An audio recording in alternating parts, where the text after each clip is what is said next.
her tømmermænd og skal male dagen efter. Det kender ikke noget til. Skal man aldrig male. Så det ved jeg ikke. Rammen, tror jeg. Hvordan er det at være maler til Skanderborg Festival? Ja, men det er bare så hyggeligt.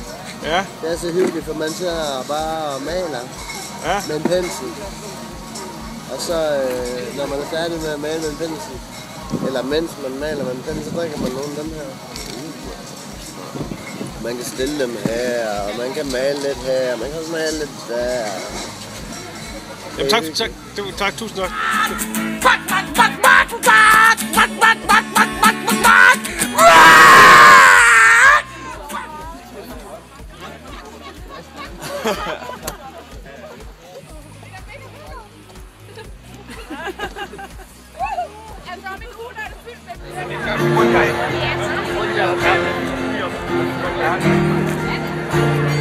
Hej, Gilde. Lulling om at lære at snakke, alt de får fortalt.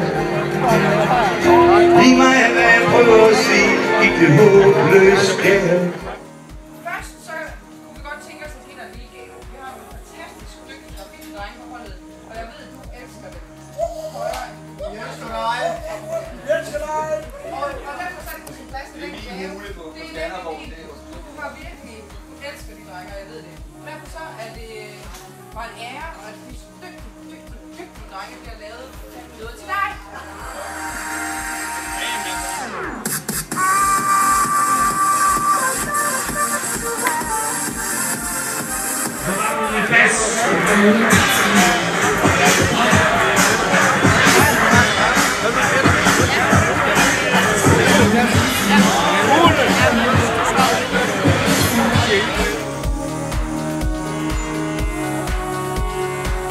Sjoveste på Skanderborg Festival 2012 indtil videre. Det allersjoveste indtil videre.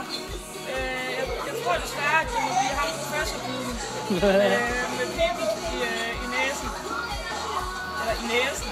Der står og peger. Hvorfor var han så sjov egentlig? Fordi han kan fortælle alle de nogle nørdede ting inde i mit hoved. Kan du forklare en ligning, at han kunne fortælle? For eksempel, så siger han, jeg har engang reciteret lige med op til 37.000 decimaler.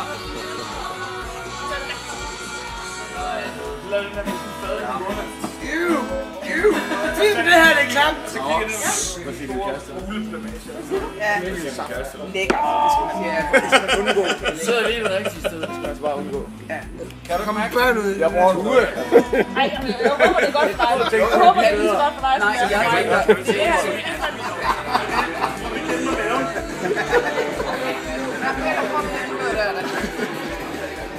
Er hun en luder? Så har man da en chance.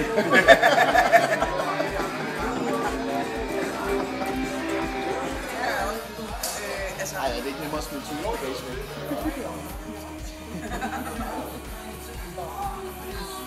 Musik Andersens Boulevard. Men jeg tror ikke... Jeg går bare rundt i